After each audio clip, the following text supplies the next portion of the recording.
Apologize now." The word didn't sound loud, but it cut clean through the room like something sharper than anger. I remember the way the glass in his hand stopped halfway to his lips, the way his eyes locked on me, not curious, not confused, but certain. Like he'd just seen a ghost he recognized. And then Mark laughed. Not a nervous laugh, not even a polite one, just a short dismissive chuckle. "Come on, Uncle Frank," he said, "it's just a nickname." That's when I knew the evening was already over. Not the dinner, not the conversation. Something else. Something quieter and harder to put back together. A few hours earlier, I almost didn't go. I sat in my car outside the house in Fairfax, Virginia, engine idling longer than it should have. It was one of those neighborhoods built in the late 80s, two-story colonials, trimmed hedges, American flags on front porches. The kind of place where people knew each other's routines and waved from driveways. Normal.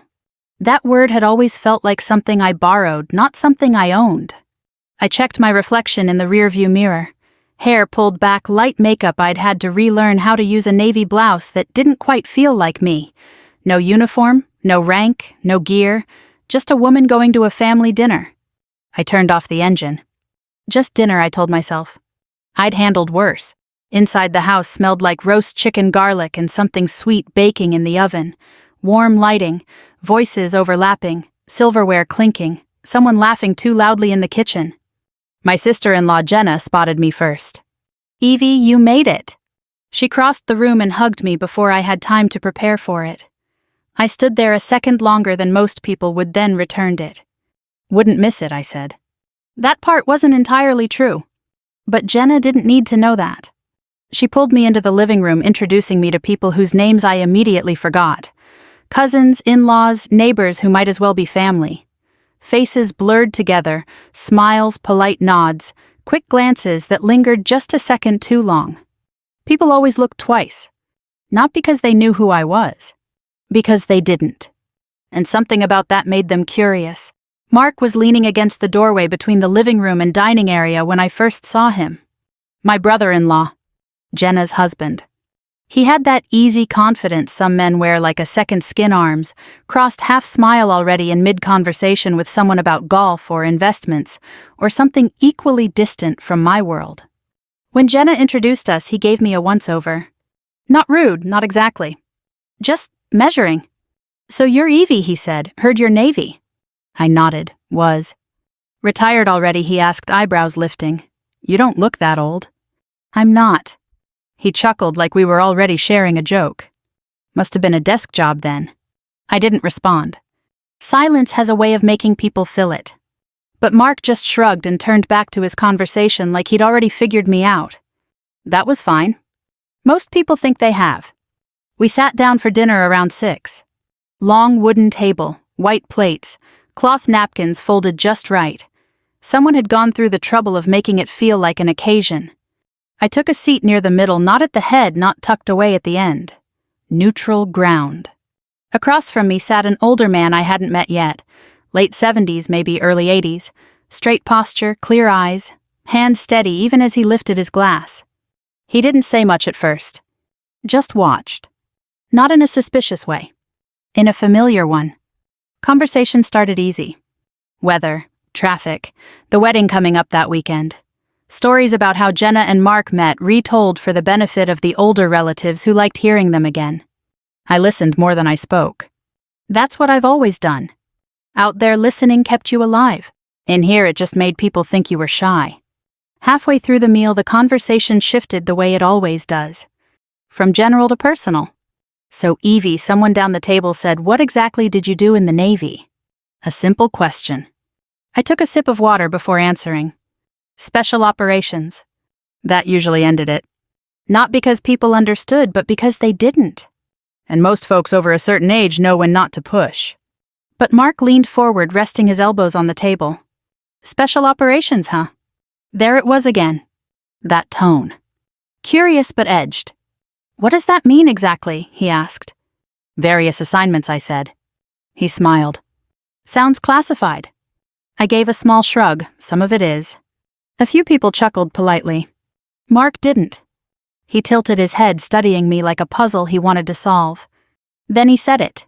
So, you're in the Navy? I nodded once. He smirked. What's your nickname? The room didn't go silent right away. Not yet. There's always a moment, that small space, where something could still go either way. I could have deflected. Made a joke. Changed the subject. But I didn't. I looked at him steady. And I answered. Mad Dog. A couple of people laughed. Light, uncertain.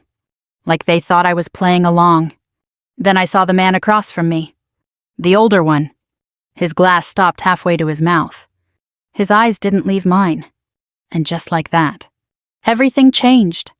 Apologize now. His voice was low, but it carried. Every conversation at the table stopped. Mark blinked. Excuse me. The old man didn't raise his voice. Didn't need to. You heard me, he said. Apologize. Mark let out a short laugh, glancing around like he expected backup. Uncle Frank, come on. I didn't say anything. Yes, you did. The words landed heavier this time. Mark's smile started to fade. And for the first time that evening, someone else in the room understood exactly what had just happened. I set my fork down gently. I'm fine, I said. But Uncle Frank didn't look at me. He kept his eyes on Mark. No, he said quietly, you're not. And neither was the room anymore. Nobody reached for a fork after that. The roast chicken cooled on the serving platter. The green beans sat untouched in their dish with the toasted almonds still glistening under the dining room light. Somewhere in the kitchen, a timer went off and kept beeping until Jenna hurried away to silence it. Even that ordinary little sound felt strange in the middle of the quiet. I kept my hands folded in my lap. I've lived through gunfire, rotor wash, and radio chatter so loud it rattled my bones, but I've learned that some of the heaviest moments in life happen in a room where nobody says a thing. Mark looked from Uncle Frank to me and back again. What is this? He asked, trying to laugh it off, though the laughter had already thinned out. Seriously, did I miss something?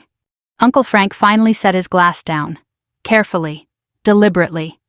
His face had gone still in a way I recognized right away.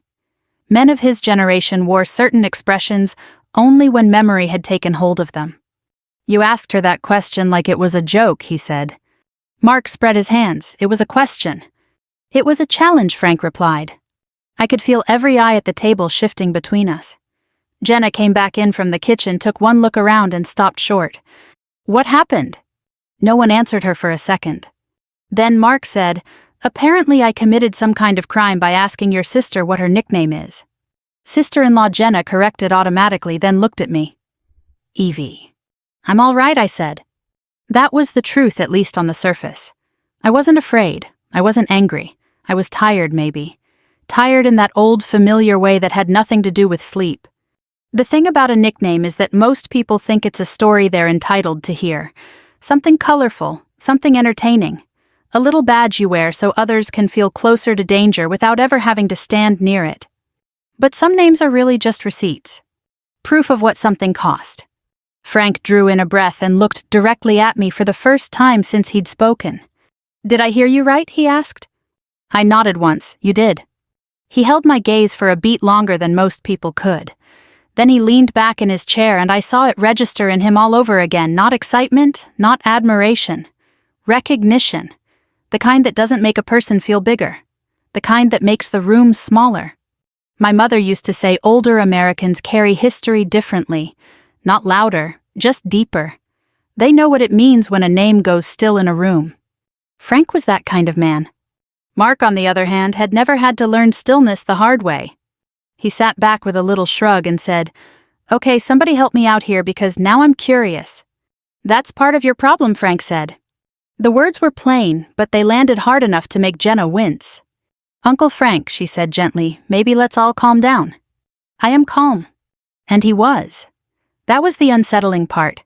He wasn't angry in a hot-blooded way. He was angry the way some old men get when they've seen enough in life to know the exact weight of disrespect. Across the table, Aunt Louise cleared her throat softly. Frank, do you know Evie from somewhere? He shook his head. No, not personally. Then he looked at me again. But I know the name. I felt my shoulders tighten even though I kept my face neutral. I'd spent years training my body not to announce discomfort. It's a habit that stays long after the need is gone. Mark caught that sentence and tried to make light of it. "Oh, come on," he said. "What is this, some kind of legend? A ghost story from the Pentagon?" Nobody laughed. That was the moment his face changed, just slightly, the first pale edge of realization. Not because he understood the nickname. Because he understood he was alone in how he was handling it. Frank folded his napkin and laid it beside his plate. "I served in Vietnam," he said. "Different Navy, different century. But I stayed in touch with enough people over the years to know when a name is said with a certain kind of caution." I looked down at my water glass. There are moments when you want to disappear, and people always assume it's because you're ashamed. Most of the time it's the opposite. Most of the time it's because you know that once a room starts looking at you a certain way, they stop seeing the ordinary parts. They stop seeing the woman who forgot to bring the pie server she promised, or the one who sat in her car for 10 minutes gathering the nerve to come inside. They start seeing a story instead. And stories are dangerous things when they stop belonging to you. Frank went on. "I heard that name years ago, not from the news, not from television, in conversations where people didn't use names lightly." Mark shifted in his chair.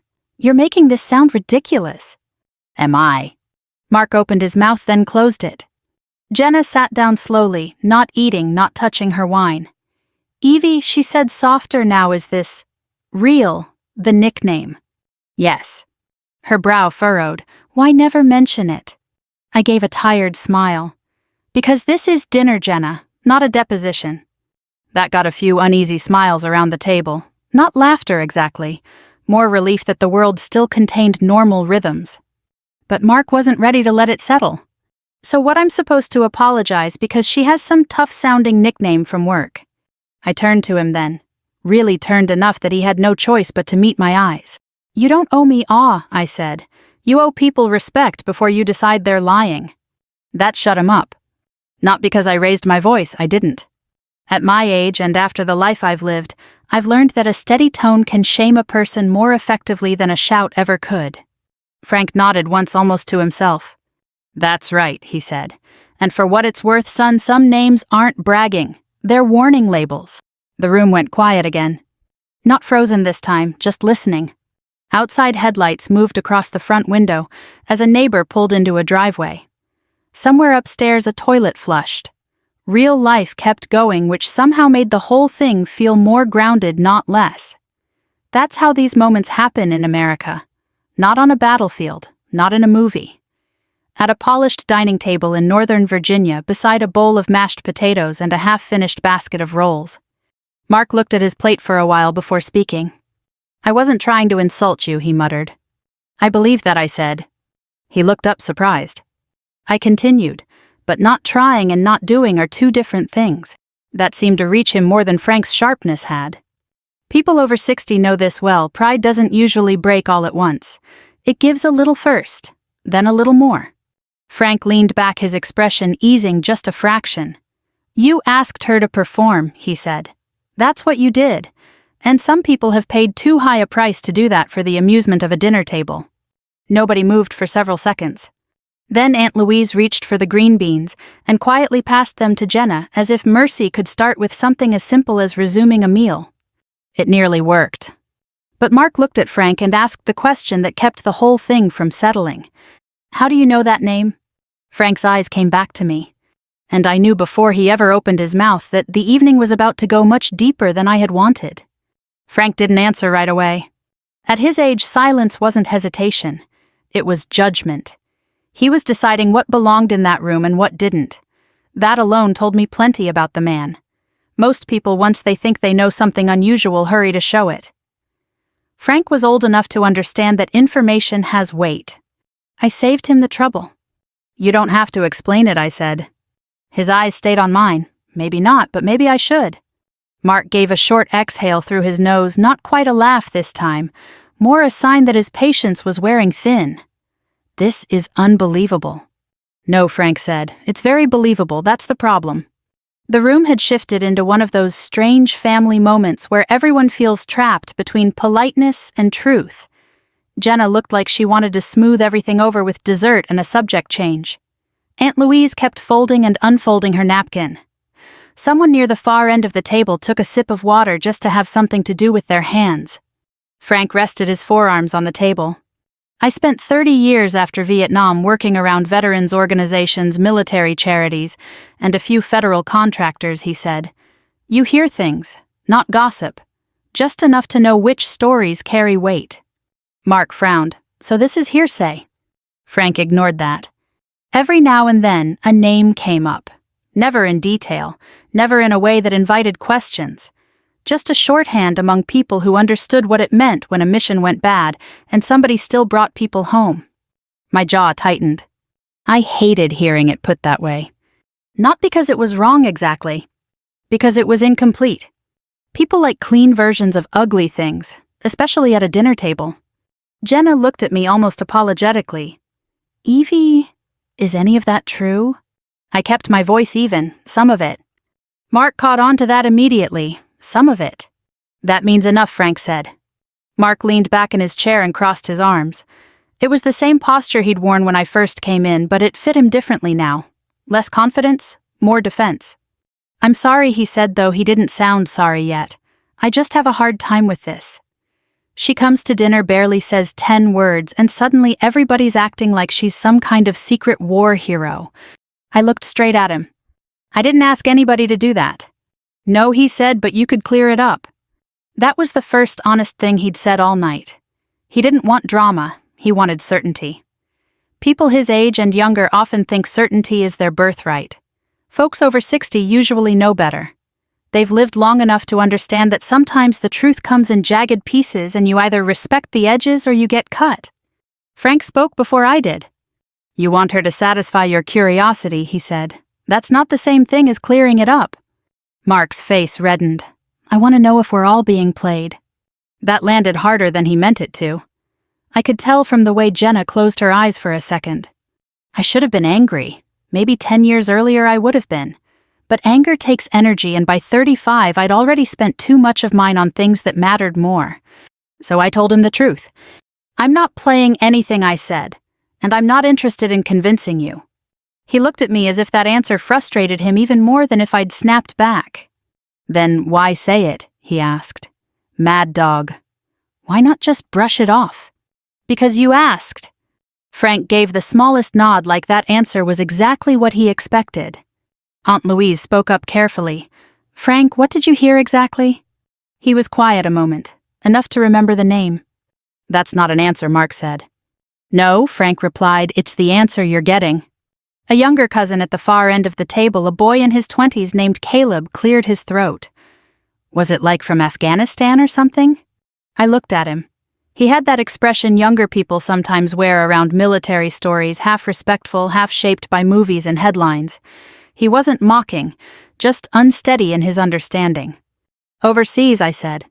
That narrows it down, Mark muttered. Frank turned on him with surprising force. Would you listen to yourself? Mark stared back. I'm just asking questions. No, you're trying to win. That took the air out of him. It also settled something in me. Frank wasn't defending a myth. He was defending the principle that some people had earned the right not to be prodded for entertainment. Jenna looked from him to me. Evie, I really didn't know. I mean, I knew you served. I knew it was serious. But I didn't. You weren't supposed to, I said gently. Her eyes softened. Why? I glanced down at my plate. My food had gone cold and I hadn't noticed. Because when you tell civilians too much, they either turn it into a movie or they back away from you in church parking lots. Nobody had a response to that. In a room full of family, that may have been the loneliest sentence I'd spoken in years. Frank broke the silence. There was talk of a rescue operation, he said carefully. That's all I ever heard. A bad situation. Bad enough that people who knew better stopped talking when the name came up. Mark's mouth tightened. So there's no proof. I looked at him steadily. You need proof because you still think this is about status. He opened his mouth, but I kept going. It's not. That nickname wasn't something I picked. It wasn't a trophy. It was what people started calling me after a mission that cost too much. That did it. Not in some dramatic movie way. No gasps, no dropped glasses. Just the room settling around the fact that whatever this was, it wasn't fun anymore. Frank's voice turned quieter. That's what I figured. Mark looked at me for a long moment. For the first time since the evening began, his expression lost that smug edge entirely. In its place was something more human and less flattering. Embarrassment. Maybe even fear. Not fear of me exactly, fear of having walked into deep water thinking it was shallow. Jenna reached over and put a hand on his wrist, but he didn't look at her. He kept looking at me. I didn't know, he said. I believed him. That didn't make the damage disappear, but it mattered. Most family wounds don't begin with cruelty, they begin with carelessness. Frank leaned back and exhaled slowly. Then now you do. And with that, the whole table seemed to understand that the evening had crossed a line it wouldn't uncross. Not into spectacle, into truth. Mark swallowed once and said quieter now. What happened on that mission? I looked down at my hands. I hadn't planned on telling any of them. But some nights choose their own direction. I didn't answer Mark right away. There are questions that sound simple but aren't. Questions that pull on threads you've spent years tucking away.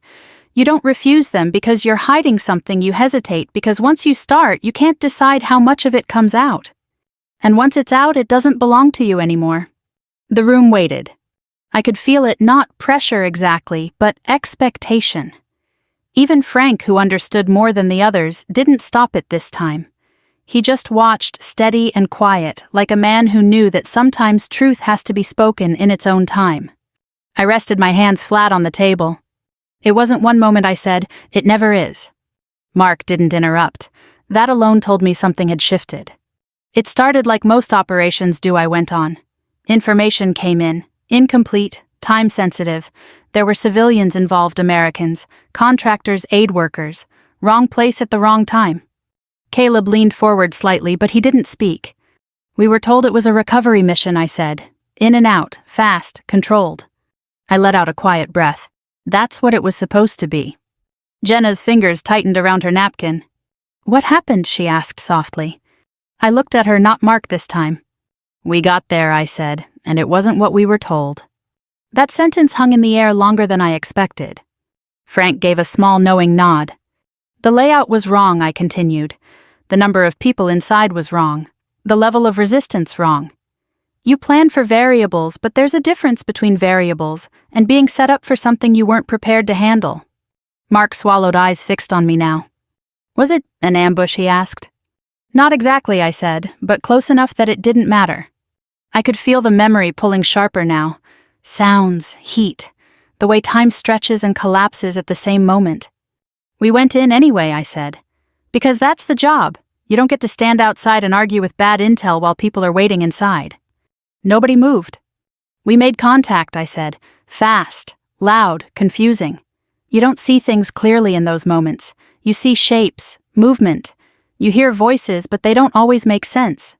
I paused. You rely on training, on the people next to you. My voice slowed. And when something goes wrong, you feel it before you understand it. Jenna covered her mouth. What do you mean? She whispered. I looked down at the table. It means someone doesn't answer when they should, I said. It means a position that was supposed to be covered isn't. It means you realize in a split second that the plan you had is gone. Frank's eyes dropped briefly. He didn't need more explanation. Mark shifted in his chair, quieter now. Did you lose people? Yes. I didn't soften it. There are things you don't dress up. The room seemed to shrink around that word. Aunt Louise whispered, "Oh my Lord." I continued, not because I wanted to, but because stopping there would have turned it into something worse, something half-told and misunderstood. The first attempt failed, I said. We had to pull back. Mark frowned. You left. We had to, I said. We were compromised, injured, outnumbered. His expression tightened like he was trying to reconcile what that meant. And the hostages, he asked. I held his gaze. We left them there. Silence. Not uncomfortable this time. Heavy. Real. Caleb spoke before he could stop himself. But you went back. I looked at him. Yes. Frank's jaw shifted slightly. He already knew that part. Mark leaned forward, elbows on the table again, but this time there was no arrogance in it. You went back alone, he asked. I didn't answer immediately. Because that was the part people always focused on. Not the failure. Not the cost. Just the decision that came after. It wasn't supposed to happen that way, I said. No one plans to go back alone. That's not how it works. Then how did it happen? Jenna asked. I took a breath. Because leaving them didn't sit right, I said. That was the simplest version. The truest one, too. There are moments, I continued, when you can follow orders and still know you're going to carry something for the rest of your life. And there are moments when you step outside of that and accept a different kind of consequence. Mark stared at me. You disobeyed orders, he said. Yes. The word landed without apology. Jenna looked stunned. Evie. I knew what I was doing, I said. And I knew what it could cost me, not just professionally. Frank spoke quietly. But you went anyway. Yes. No one asked why again. They didn't need to.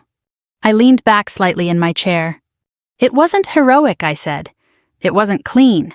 It was messy and loud and uncertain, and the only reason I'm sitting here talking about it is because it worked. I let that sit for a second. Not perfectly, I added. Nothing like that ever is. Mark's voice came out lower now. You got them out. Yes. And that's why they called you. He stopped himself before finishing the sentence. I shook my head slightly. That's why they called me that, I said, because I didn't stop. Frank closed his eyes briefly. Not in admiration. In understanding. That's not something people say lightly, he murmured. No, I said, it's not. The room had changed. Completely. Nobody was leaning back casually anymore. Nobody was smiling politely. The distance between people, the safe, comfortable distance that keeps conversations easy, was gone. Now we were all sitting in something closer. Something harder. Mark ran a hand over his face. I thought, he began, then stopped. What I asked? He looked at me, and for the first time since I'd met him, there was no performance in his expression. I thought you were exaggerating, he said quietly. I know. That answer surprised him. You do? Yes? Why didn't you say anything? I gave a small, tired smile. Because people don't hear things until they're ready to. Frank nodded once more. That's true. Jenna reached across the table, her hand stopping just short of mine before she seemed unsure if she should touch it. Evie, I'm sorry, she said. For what? For not knowing, for all of this. I shook my head. You weren't supposed to know, I said again. That part hadn't changed. But something else had. The room wasn't judging anymore. It was listening. And Mark wasn't trying to win anymore. He was trying to understand. That was a start. But we weren't finished yet. Because understanding what happened is one thing. Understanding what it cost. That's something else entirely. Nobody spoke for a while after that. You could feel the weight of what had just been said settling into the room like dust after something breaks. Not chaotic, just different. Heavier. I picked up my glass and took a slow sip of water. It grounded me, brought me back to the table, to the people sitting there, to the fact that this wasn't a briefing room or a debrief or a report that would disappear into a file. This was family. Or something trying to become it. Mark cleared his throat. So, you just decided to go back, he asked. There was no challenge in his voice now, just disbelief, quiet searching. I didn't decide it the way you're thinking, I said. It wasn't a speech or a moment, it was a realization. What kind of realization, he asked. That I wasn't done, I said. He frowned. But you said the mission failed. It did. And you were ordered to pull out. Yes. He shook his head slowly. Then how do you justify going back? I looked at him carefully. I don't, I said. That stopped him. I don't justify it, I repeated. I live with it. That's the part most people don't expect. They want a clean answer, a reason they can agree with, something that makes everything line up neatly in their minds. But life doesn't work that way. Not at 35, not after enough years of seeing how decisions ripple outward. Frank spoke quietly. There's a difference between justification and responsibility. I nodded once, exactly. Mark leaned back, absorbing that. So you went back, knowing you might not come out, he said. Yes. Why? I held his gaze. Because they wouldn't, I said. That landed differently than anything else I'd said. Not dramatic. Not loud. Just final. Jenna's eyes filled slightly, though she blinked it back. Aunt Louise reached for her hand under the table. Mark looked down at his plate again, then back up. He stopped searching for words. I've never had to make a decision like that. No, I said gently, most people don't. Frank let out a long breath. And that's something to be grateful for. Mark nodded faintly. I think I treated it like a story, he admitted, like something you'd tell at a bar, something exciting. That's how it looks from the outside, I said. And from the inside, I paused. From the inside, I said it's mostly waiting and hoping the people next to you make it through the next 10 seconds. Nobody moved. The clock on the wall ticked loudly now. I hadn't noticed it before. Mark rubbed his hands together. I shouldn't have pushed you like that, he said, at the start. No, I said. He winced slightly at how direct that sounded. Then I softened it just a little. But you didn't know what you were pushing on, I added. That doesn't make it okay, he said. No, I agreed, but it makes it understandable. That seemed to matter to him. People his age, mid-40s, I guessed, still live in that space where they want to be, right? But they're starting to understand the value of being decent instead. Frank looked at him. What matters is what you do with it now. Mark nodded slowly. Then he looked at me again. I'm sorry, he said. This time it was different. No hesitation. No performance. Just a man admitting he'd misjudged someone sitting across from him. I studied him for a second. Then I nodded. Thank you. That was enough. We didn't need a bigger moment than that. Reconciliation, I've learned, doesn't come with applause. It comes quietly in small sentences that people mean. Jenna exhaled like she'd been holding her breath for the last 10 minutes. Okay, she said, forcing a small smile. Can we maybe try to eat before everything gets cold? A few people chuckled softly. It wasn't a return to normal, but it was a step toward something livable. Plates were passed again. Someone poured more water. The ordinary rhythm of dinner resumed, though more gently now, like everyone was aware of how quickly things could shift. Mark reached for the serving dish nearest him and passed it to me without a word. A small gesture. But a real one. Thanks, I said. He nodded. Across the table, Caleb asked Frank a quiet question about his time in Vietnam, and for the first time that evening the focus moved away from me. I was grateful for that. Not because I wanted to hide. Because I wanted to be part of the room again. Not the center of it. Frank answered Caleb slowly, choosing his words with care, not glorifying, not dramatizing, just telling the truth the way older Americans often do, plain steady without trying to impress anyone. I listened. And for the first time since I'd walked in, I felt something loosen in my chest. Not comfort exactly, but something close. Jenna leaned toward me. I really am glad you came, she said softly. I looked at her. I almost didn't, I admitted. She smiled. I'm glad you did anyway. Me too, I said. And I meant it. Because as uncomfortable as the evening had been, it had done something important. It had stripped away the surface. The assumptions. The easy judgments. What was left wasn't perfect. But it was honest. Mark cleared his throat again after a while. Can I ask you one more thing, he said. I glanced at him. You can ask. He hesitated, then said, Do you hate that nickname? That question surprised me. Not because of what it was, because of how he asked it. Carefully. Respectfully. I thought about it for a moment. Then I answered the truth. I don't hate it, I said. But I don't carry it the way other people think. What do you mean? I rested my hands on the table.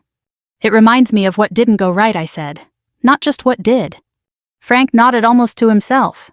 That's the part civilians never see, he murmured. I looked at Mark. It's not something I bring to dinner, I said. He gave a small understanding nod. Yeah, he said quietly, I see that now. Outside, the sky had gone fully dark. The reflections in the window showed us all sitting there, older faces, younger ones, a mix of lives and histories that had just for a moment collided. Not perfectly. But honestly, and sometimes at this stage of life, that's enough. Dinner didn't go back to what it had been. It couldn't. But it settled into something better. Quieter, maybe. More deliberate. Like everyone at the table had been reminded that the people sitting across from them carried more than just polite conversation. Frank leaned back in his chair, his hands resting lightly on the armrests now instead of gripping the table. He looked older than he had an hour earlier, but not weaker, just more present. Caleb asked him something about where he had served, and Frank answered without embellishment. No dramatic pauses, no heroic framing, just dates, places, and the kind of details that matter more the older you get. I found myself listening closely. There's a kind of language veterans share even across generations. Not words exactly, more like the way things are said, the way certain moments are left unspoken because they don't need explaining. Jenna eventually stood and began clearing plates. "I'll get dessert started," she said, her voice a little brighter now, trying to bring warmth back into the room. "I'll help," I said, pushing my chair back. She shook her head. "You stay. You've done enough for one night." There was a softness in her tone that hadn't been there before. Respect. Not the loud kind. The quiet kind that stays. I sat back down. Mark watched Jenna disappear into the kitchen, then looked at me. "Hey," he said low enough that only I could hear. I turned slightly toward him. "Yeah." He hesitated. Then almost awkwardly he said I meant what I said earlier. "I know," I replied. He nodded, then added, "I think I've spent a lot of my life thinking I understood people just by listening to them talk for a few minutes." I gave a faint smile. "That's most people." "Yeah," he said, "but I was wrong tonight. There wasn't much to say to that. So I just said that happens." He let out a quiet breath, almost a laugh, but softer than before. "Not like this," he said. Across the table, Frank looked over at us, not interrupting, just aware. He had the look of someone who'd seen this kind of moment before, the kind that doesn't come often but matters when it does. Mark leaned forward slightly. "Can I ask you something else?" he said. "You've been doing that all night," I replied. This time there was a hint of humor in my voice. He caught it and smiled just a little. "Yeah, but this one's different." I nodded. "Go ahead." He lowered his voice. "How do you come back from that?" he asked. I knew exactly what he meant. Not the mission. Not the nickname. The life that comes after. I took a moment before answering. "You don't come back the same," I said. He frowned slightly. "Then what do you do?" "You build something new," I said, piece by piece. You figure out what still fits and what doesn't. That sounds hard. It is. Frank spoke from across the table. But it's also necessary. Mark glanced at him, then back at me. "Do people help?" he asked. I thought about that. "Some do," I said. "Some don't know how." "And tonight?" he asked. I met his eyes. "Tonight helped," I said. That seemed to mean more to him than anything else I'd said. He sat back, absorbing it. Jenna returned with a tray of dessert apple pie, still warm, with small bowls of vanilla ice cream. The smell filled the room, cutting through the heaviness in a way that felt almost symbolic. "Okay," she said, setting everything down. "I think we've all earned this." There were a few soft laughs. Plates were passed again. This time the conversation moved more naturally, not forced, not overly careful, just respectful. Aunt Louise asked me where I was living now. Caleb talked about his job. Someone mentioned the wedding again, and this time it didn't feel like a distraction. It felt like a reminder that life keeps moving forward even after difficult moments. I answered when spoken to. Listened when others shared. And slowly I stopped feeling like an outsider sitting at the table. After dessert I stood. "I'm going to step outside for a minute," I said. Jenna looked at me. "Everything okay?" "Yeah," I said. "Just need some air." She nodded. "Take your time." I walked out through the front door and onto the porch. The night air was cool, quiet, a soft breeze moving through the trees lining the street.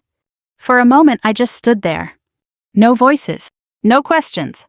Just the sound of distant traffic and the faint rustle of leaves. I rested my hands on the porch railing. This was the part people don't talk about. Not the mission. Not the aftermath. But the in-between moments. The ones where you stand still and try to feel like you belong somewhere that doesn't require you to be anything other than human. The door opened behind me. I didn't turn. I already knew who it was. Frank stepped out beside me. He didn't say anything right away. Just stood there looking out at the quiet street. After a minute he said, "You handled that well." "I didn't handle it," I said. "It just happened." He nodded slightly. "That's usually how it goes." We stood in silence for a while. Then he said, "Coming home isn't easy." No, I agreed. Never was, he added. Different wars, same problem. I glanced at him. You still feel it? I asked. He gave a faint smile. Some days more than others. I understood that. He looked at me then. But nights like this help, he said. I considered that. Yeah, I said, they do. He nodded once. Then he said something that stayed with me. People don't need to understand everything he said. They just need to be willing to respect what they don't understand. I let that settle. Then I said, that's enough. He smiled. Yes, he said, it is. We stood there a little longer. Not talking. Not needing to. Inside I could hear voices again, softer now, warmer. Family. Not perfect, but real. And for the first time in a long while, that felt like something worth staying for. Morning came quietly. I woke up in the guest room with that unfamiliar stillness that only happens in someone else's house. No alarms, no radios, no distant hum of engines. Just sunlight filtering through the blinds and the faint sound of movement downstairs. For a few seconds I didn't remember where I was. Then it all came back. The dinner. The silence. Mark's face when he realized. Frank's voice cutting through the room. The way everything shifted after that. I sat up slowly, letting my feet rest on the edge of the bed before standing. My body still carried habits from another life-wake-assess move. Even in a quiet Virginia home, those instincts didn't just disappear. But they softened. Little by little. I got dressed and stepped into the hallway.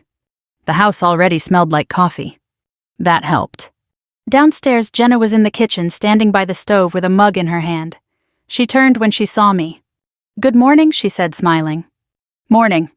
You sleep okay? I did, I said, better than I expected. She nodded like she understood that meant more than just rest. I made coffee, she said, and there's some breakfast if you want. Coffee sounds good. I poured myself a cup and leaned lightly against the counter.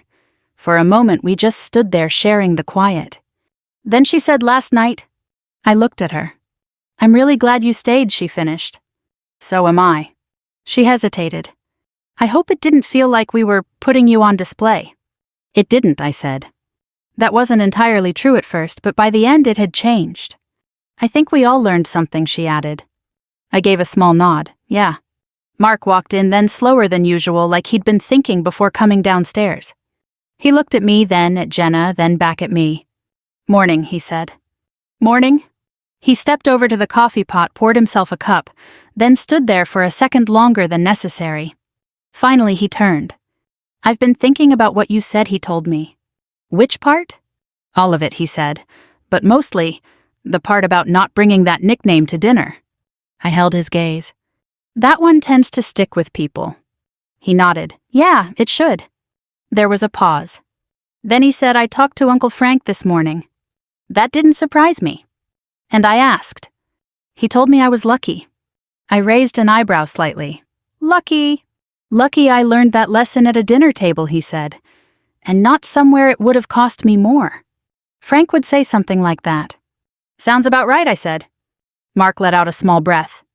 I meant what I said last night, he added, about being wrong. I know. He looked at me for a moment, then said, I don't think I've ever really thought about what people carry with them. Not like that. That's most people, I said again. He gave a faint smile. Yeah, but I'd like to be better about it. That was the difference. Not perfection. Willingness. That's enough, I said. Jenna watched the exchange quietly, her expression soft. You two want breakfast, she asked, breaking the moment just enough to keep it from getting too heavy again. Sure, Mark said. I nodded. Yeah. Later that morning we sat at the same table. Same chairs. Same sunlight coming through the windows. But it felt different. Not tense. Not fragile.